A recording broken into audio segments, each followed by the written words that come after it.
ne nous soupçonnez surtout pas de vous poser la question de savoir que pensez-vous de cette crise ouverte à la suite des propos tenus par Abel Elimilobé, qui estime que Ernest Ouandié était un bandit.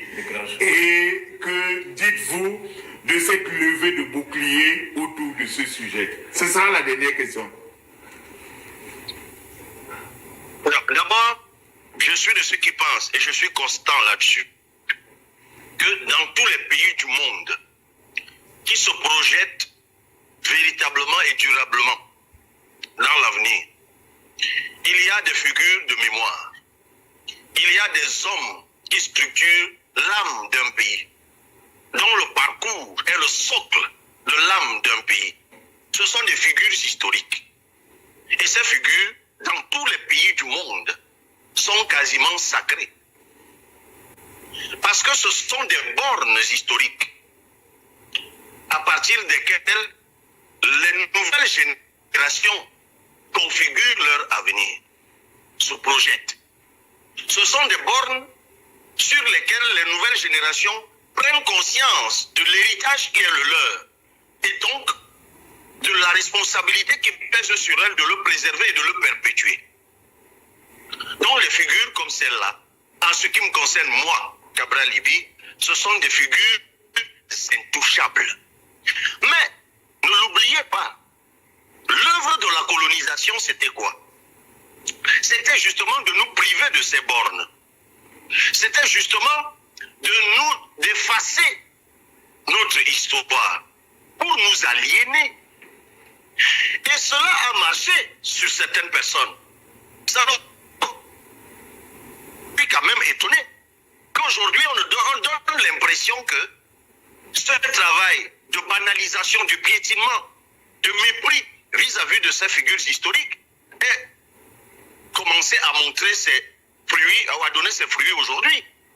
Je crois qu'il y a certaines archives qui ont été rendues publiques pour le cas spécifiquement de monsieur Ernest, de la figure historique Ernest Ouandié.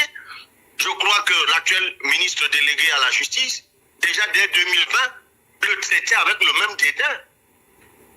Oumniobé, il y a une autre archive que j'ai vue circuler qui date de je ne sais quelle année, tenue par un militant, je ne sais quel parti encore, sur le plateau de STV, traitant Oumniobé de bandit. Donc, il y a comme ça des avatars de l'aliénation coloniale qui continuent dans notre société à prospérer. Mais pourquoi la vérité est que nous devons prendre conscience pour mettre la minorité et même contraindre au silence les velléités, je ne dis même pas des propos, mais des velléités de propos de cette nature. Parce que c'est l'assise historique, politico-historique de notre pays qui est sapée. Donc moi, je n'ai pas de focalisation à faire sur l'individu dont vous avez cité le nom, qui, on le sait très bien, est généralement en roue libre sur un certain nombre de sujets, y compris ma personne. Donc moi, je ne ferai pas de focalisation sur lui. Je déplore tout simplement que l'indignation soit sélective. Je déplore que les soi-disant réactions contre lui, la levée de bouclier, soient sélectives. J'espère qu'elle est sincère et réelle. Et j'espère qu'elle ne s'inscrit pas et qu'elle ne prend pas le propos de Limilobé simplement comme prétexte pour satisfaire d'autres choses. Mais globalement, je crains, monsieur Okol, que tout cela, en cette année électorale, soit en réalité de fausses pistes qui soient créées pour nous dérouter de l'objectif d'alternance qui est le cap que nous nous sommes fixés. Donc, vous m'avez même eu en me prenant 2 à 3 minutes sur la question. Je n'en dirai pas plus. Moi, je suis focus sur ce qui est important pour les Camerounais, c'est-à-dire l'alternance qui doit avoir lieu par les urnes en octobre 2025. Et moi, je vais m'empresser non seulement de vous remercier, de vous souhaiter une... Et auquel a participé l'ancien président du PCRN qui a paraphé les statuts révisés en Gaoundéré. Entre-temps, en ma qualité de président national, je l'ai investi aux élections législatives dans le Mayo d'Anaï Sud, avec tout ce qui va avec.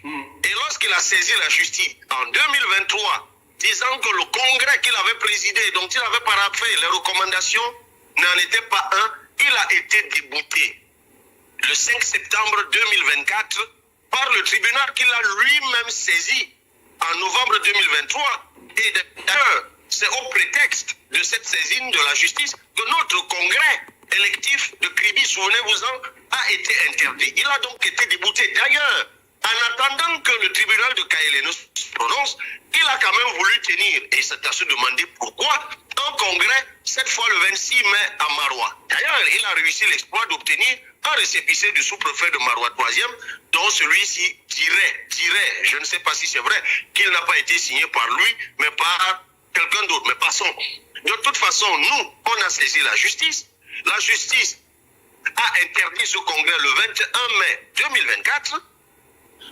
L'ex-président national a interjeté appel de cette décision qui a été rendue le 25 septembre 2024, cette fois en appel à Maroua, décision assortie par ailleurs d'une interdiction à lui faite de parler au nom du parti, soit en tant que président national, soit en tant que président fondateur, qui n'est pas prévu par les statuts du parti, que ce soit les statuts originels déposés par lui-même en 2003, que les statuts de 2022 que nous avons ensemble révisés. Voilà la situation.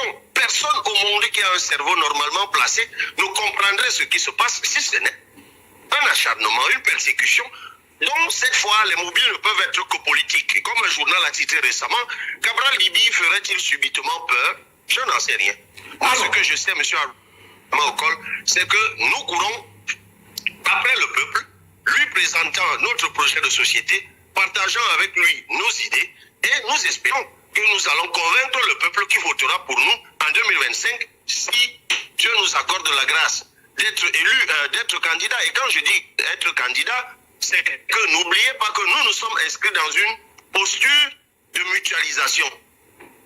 Chaque fois que j'évoque ma candidature, je laisse toujours la porte ouverte à la mutualisation, parce que si dans l'aventure de mutualisation, le dévolu n'est pas jeté sur ma modeste personne, je serai bien obligé de tenir mes engagements et de soutenir le candidat de la mutualisation. Mais en attendant, ma candidature demeure. Et s'il n'y a pas d'issue dans les aventures de mutualisation, dans les initiatives ou les dynamiques de mutualisation, ben je serai effectivement candidat en 2025 que le peuple devra trancher.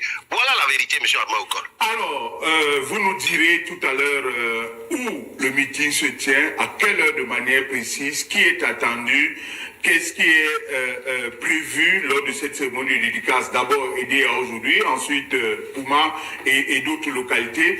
Mais j'ai envie de vous poser la question, est-ce que vous n'avez pas le sentiment que toute cette orchestration, on a récemment vu le ministre de l'administration territoriale recevoir l'ancien président et d'autres dissidents du PCRN qui disaient soutenir la candidature de Paul Biya, est-ce qu'on n'avait pas l'impression que tout se construit, vise à saper le moral, que ce soit des troupes ou des sympathisants qui envisageraient de choisir votre candidature si jamais, à l'issue de la mutualisation, c'est votre nom qui s'est retenu?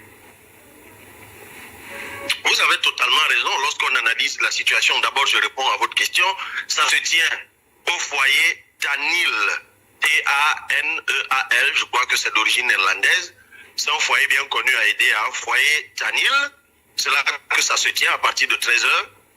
Et pour toutes les autres informations qui est invitées, je crois que j'avoue que je ne pourrais vous donner toutes ces informations parce que l'initiative de la dédicace a été prise par le président de la coordination de circonscription de la Sanaga maritime pour le compte du PCRN, qui est l'honorable François Prostin Biba, qui a donc adressé les invitations. Mais je sais qu'il y a évidemment la base militante du PCRN.